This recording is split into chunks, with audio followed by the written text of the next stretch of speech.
दोस्तों, महाराष्ट्र से एक दुखद खबर सामने आ रही है जहां पर एक प्लेन क्रैश हुआ और इसी प्लेन में महाराष्ट्र के उप मुख्यमंत्री अजीत पवार भी सवार थे। जो खबर निकल कर सामने आ रही है वो बेहद चौंका देने वाली है। अजीत पवार की मौत की खबर सुनकर देश की राष्ट्रपति समेत तमाम बड़े बड़े नेताओं ने इस हादसे को लेकर कैसे दुख जताया है वो भी हम आपको दिखाएंगे। बड़ा सवाल, आखिर कैसे हादसे का शिकार हो गए अजीत पवार? अजीत पवार कहां जा रहे थे और किस तरीके से उनका प्लेन क्रैश हुआ? दोस्तों, आज हम इस पर विस्तार से बातचीत करेंगे। तो आपको बता दें, आप लोगों को पता ही होगा कि अजीत पवार अब हमारे बीच नहीं रहे, उनका निधन हो गया। अजीत पवार को ले जा रहा एक विमान बारामती में हादसे का शिकार हो गया। बताया जा रहा है कि इस हादसे में अजीत पवार समेत कुल 5 लोगों की मौत हुई है। कहा जा रहा है कि महाराष्ट्र के बारामती में लैंड के वक्त प्लेन के क्रैश की घटना हुई। अजीत पवार चुनाव प्रचार के लिए बारामती पहुंच चुके थे और जब इनका चार्टर्ड प्लेन बारामती एयरपोर्ट पर पहुंचा, जब लैंडिंग हुई तो वो क्रैश हो गया। ये जो चार्टर्ड प्लेन था एक प्राइवेट कंपनी का प्लेन था। अब बड़ा सवाल ये है कि ये प्लेन क्रैश हुआ या फिर इसके पीछे एक बहुत बड़ी साजिश है।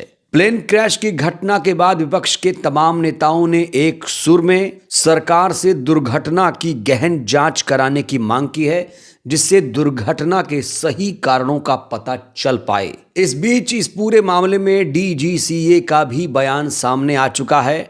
डीजीसीए ने बड़ा बयान देते हुए कहा है कि प्लेन में सवार कोई शख्स जिंदा नहीं बचा है। ये ऑफिशियल बयान है डीजीसीए का।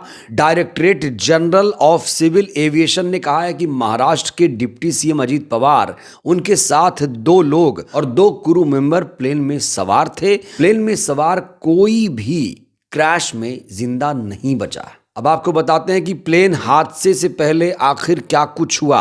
इस पूरे मामले में बारामती ग्रामीण एसपी संदीप सिंह का भी बयान सामने आया। उन्होंने कहा कि लैंडिंग के वक्त बारामती एयरपोर्ट पर एक प्लेन क्रैश हुआ। इसमें एयरक्राफ्ट क्रू भी शामिल थे। 300 बरामद किए जाने के बाद अस्पताल भेजा गया। जो भी पहचान होगी उसकी जानकारी दी जाएगी। उन्होंने कहा कि हमें कथित तौर पर पता चला है कि प्लेन लैंडिंग करते वक्त कुछ गड़बड़ दिख रहा था। वास्तविक कारण क्या है इसकी जानकारी मिलने पर दी जाएगी। तो यहाँ पर एसपी ग्रामीण भी वास्तविक कारण नहीं बता पा रहे हैं। इसीलिए विपक्ष के तमाम नेताओं ने एक सुर में कहा है कि इस पूरे घटना की गहन जांच होनी चाहिए, जिससे सही कारणों का पता चल पाए। दोस्तों, आपको बता दें, कल अजीत पवार मुंबई में कैबिनेट बैठक में भी शामिल हुए थे। शुरुआती जानकारी के अनुसार कहा जा रहा है अजीत पवार के साथ 3 लोग थे इस प्लेन में। वह मुंबई से बारामती जा रहे थे। ये एक प्राइवेट कंपनी का प्लेन था। जब चार्टर्ड प्लेन बारामती एयरपोर्ट पर लैंड कर रहा था तो वो हादसे का शिकार हो गया। यही शुरुआती जानकारी मिल रही है। बड़ा सवाल, आखिर बारामती क्या करने जा रहे थे अजीत पवार? कहा जा रहा है कि अजीत पवार जिला परिषद के चुनाव प्रचार करने के लिए बारामती जा रहे थे। ताऊ पट्टी के पास पहुंचने से पहले प्लेन क्रैश हो गया। पुणे में 5 फरवरी को जिला परिषद चुनाव होने वाले हैं। अजीत पवार ने इन चुनावों के सिलसिले में बारामती में मीटिंग प्लान की थी।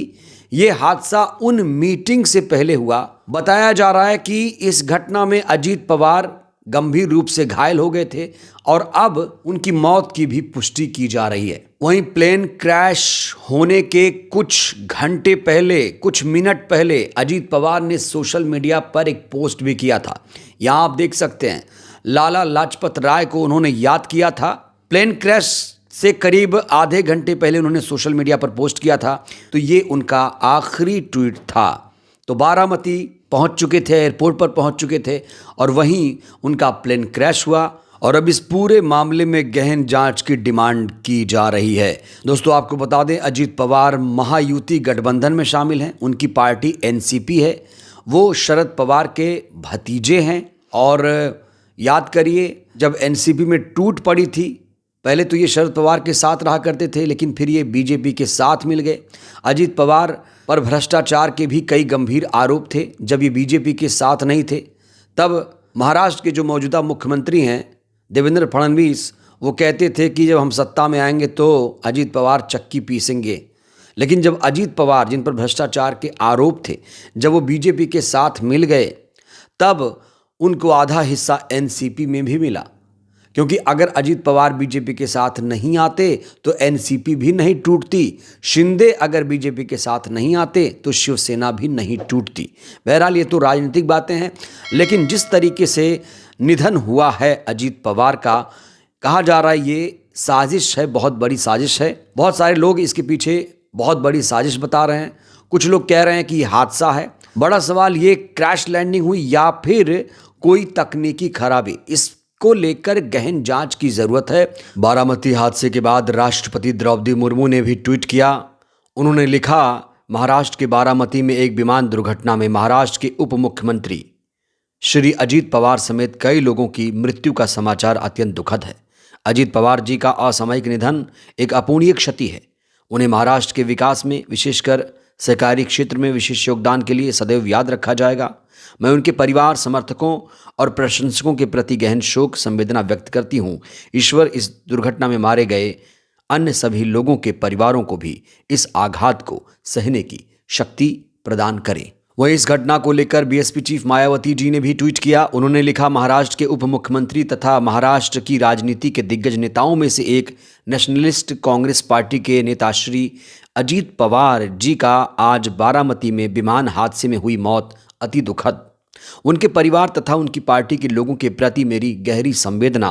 कुदरत उन सबको इस दुख को सहने की शक्ति दे।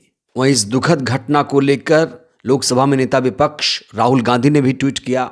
उन्होंने लिखा है कि महाराष्ट्र के उप मुख्यमंत्री अजीत पवार और उनके सहयात्रियों की आज हवाई जहाज दुर्घटना में निधन का समाचार अत्यंत पीड़ादायक है। इस शोक के पल में महाराष्ट्र की जनता के साथ हूं।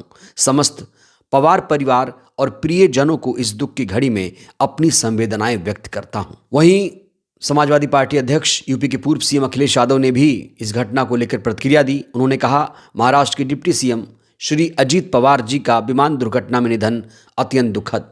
ईश्वर उनकी आत्मा को शांति दे। शोक संतप्त परिजनों के प्रति गहरी संवेदना, भावभीनी श्रद्धांजलि। वहीं कांग्रेस के राज्यसभा सांसद इमरान प्रतापगढ़ी ने इसको लेकर ट्वीट किया एक, अजीत पवार साहब की विमान दुर्घटना में मौत की खबर बेहद अफसोसनाक है। खुदा उनके परिवार को इस दुख की घड़ी में सब्र अता करे। भारत सरकार दुर्घटना की गहन जांच कराए ताकि दुर्घटना के कारणों का पता चल सके। तो ये जो हादसा हुआ है, लोग यही कह रहे हैं कि इस दुर्घटना की गहन जांच हो, तभी दुर्घटना के असली कारणों का पता चल पाएगा।